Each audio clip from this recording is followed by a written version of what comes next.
ഷെറിൻ ഷിറിനല്ലേ? ആ ആ അഭിലാഷേട്ടൻ പറഞ്ഞിനി. ആണോ?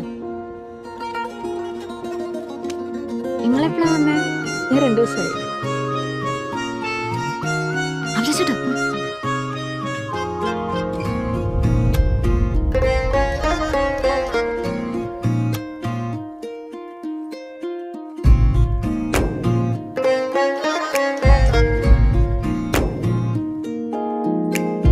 തട്ടത്തില് തക്കത്തില് തന്നിട്ട് പോയതെന്ത്, തഞ്ചത്തില് തഞ്ചത്തില് നെഞ്ചിന്റെ ജാഗിരി തള്ളി തുറന്നിട്ട് പഞ്ചാര ചാക്കുകൾ തട്ടി മറിച്ചിട്ട്